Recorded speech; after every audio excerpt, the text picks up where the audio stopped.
So thanks very much, everyone. Really good meeting with President Trump just there. An opportunity to talk about Irish-US relations, economic, political and cultural, which are of course very strong. Talked about Brexit. Needless to say, we have very different views on Brexit as to whether it's a good thing or a bad thing, but was a real opportunity for me to set out Ireland's position, particularly when it comes to protecting the peace process and the Good Friday Agreement and avoiding a hard border.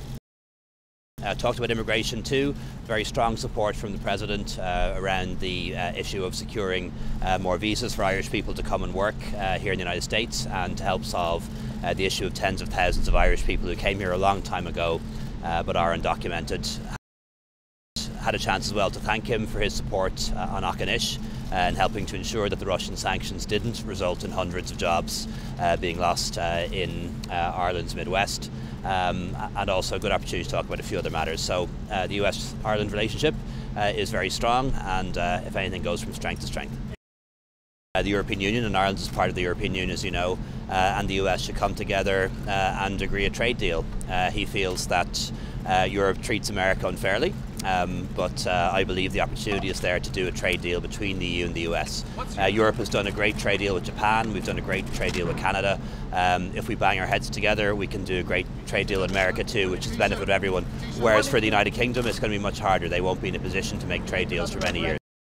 Well, I suppose it's not particularly support that I've asked for from the President on Brexit. I know he's a supporter of Brexit and I'm not. What I've asked for is an understanding of our situation, particularly when it comes to Northern Ireland and avoiding a hard border and protecting the peace process, and he is supportive on that point. Yeah, well, look, I respect their opinion. I was brought up Catholic myself, but we put this question to the Irish people in a referendum, and 64% of Irish people voted for choice and voted to liberalise our abortion laws, and we are a democracy. That's the decision that we have made. But what we all agree on is that we want to reduce the number of crisis pregnancies to prevent abortions ever happening in the first place. And we're putting a lot of investment into sex education, into making contraception more available so that women never face a crisis pregnancy in the first place. And that's something we all agree on. I think being Catholic has only ever been part of our identity. You know, we're a country that has a deep heritage. It's not just Catholic, it's Protestant as well, and indeed goes back to the pre-Christian era. So I think we're rebalancing to a country that sees itself as having a Christian heritage but not being exclusively defined by it.